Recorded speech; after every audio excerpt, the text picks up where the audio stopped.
Hi, my name is Gad. This is a final presentation for my paper on autonomy, repair, and the ethics of mechanical beings.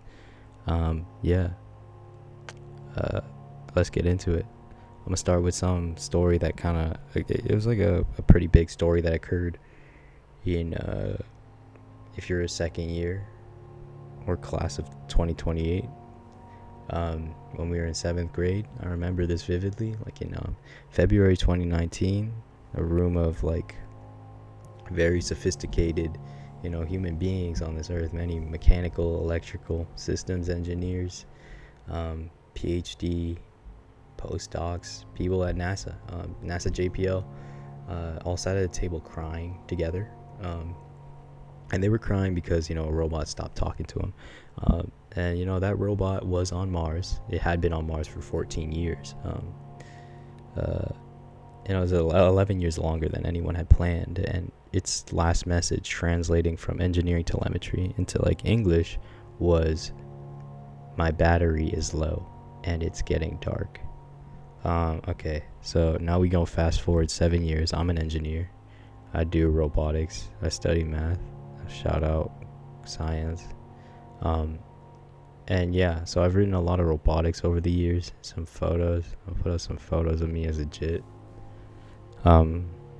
With robots.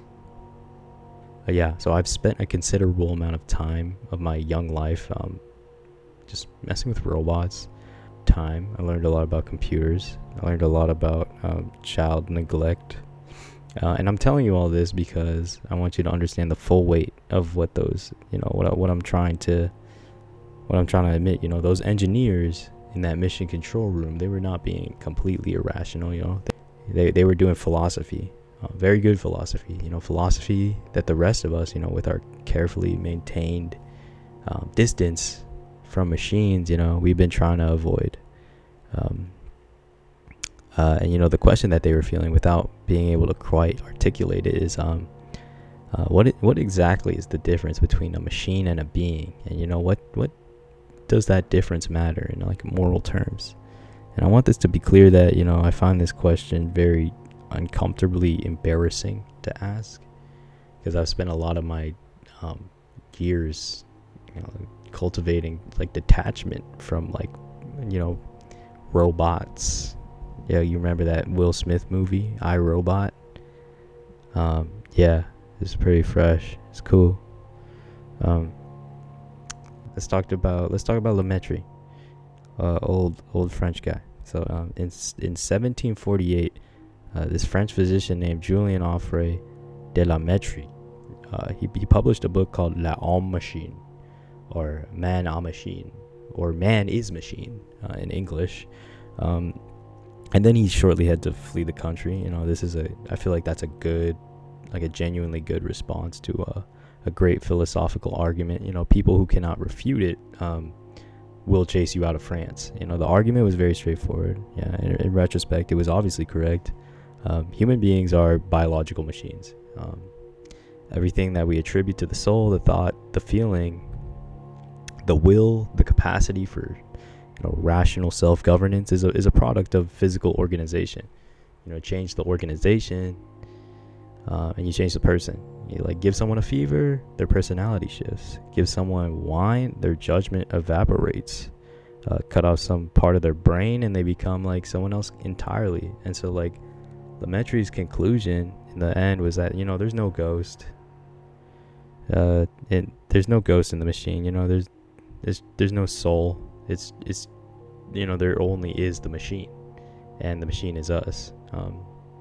This was, to put mildly, it wasn't really well received. The Catholic Church, as always, was very angry, and a lot of philosophers were angry at him because everyone's like, yo, we spend our lives defining the difference between people and mechanism. You're just trying to undo all of that. And it kind of just the entire force of Western ethics at the time, they got angry at him. But yeah, if we are machines, what makes us special?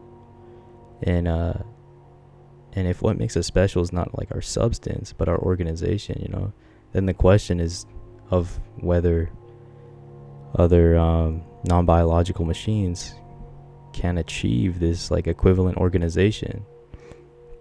So get back to Lemaitre. He was a physician who was primarily interested in human beings. He wasn't really anticipating a Mars rover program, but I think his argument applies with this uncomfortable directness to Opportunity, the rover, and to various autonomous systems and, artificial intelligence to this day that we have built as humans, the question now, I think, is if what matters morally is not the substrate, but the organization, if persons are special because of what they can do, not because what they are made of, then we need to seriously ask, like, what did that rover do? Like, what could it do? And just in the scope of that, if we're going off that,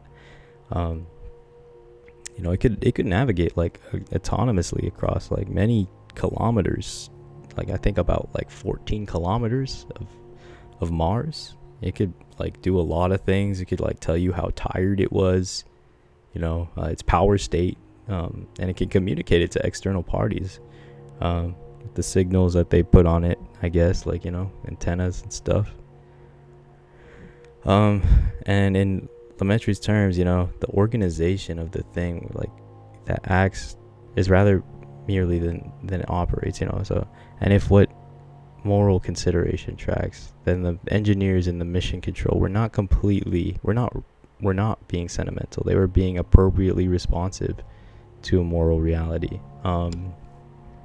And yeah, to kind of shift scopes a little, I'm gonna go to David Graeber, and before he died and let us all to manage without him, he wrote a book about bullshit jobs, which is both hilarious and completely correct. And that it talks about the modern economies that have generated an enormous class of employment that serves no productive function whatsoever. Jobs primarily focus, the jobs that primary jobs whose primary focus is to make other jobs look necessary. I think he says like to shuffle paper, in ways to justify shuffling of more paper, and he says it's all to maintain institutional structures that exist primarily to perpetrate themselves. And Graeber was talking about middle management and compliance officers and corporate lawyers, but I want to suggest with all appropriate academic caution, and without any academic caution at all, that the institutions governing both healthcare and autonomous technology have developed bullshit functions of this kind specifically. The function being of what gets repaired, and this is like a greater question now. I think. And so the rest of my paper kind of explores what it would look like for robots to have healthcare. And so like likening, United Healthcare to a big tech behemoth like Microsoft or Apple, exploring like what open source could mean for not just healthcare, but also for developing of autonomous beings, and just a whole lot of stuff. But yeah, think about a robot. Next time you talk to ChatGPT, think about how Turing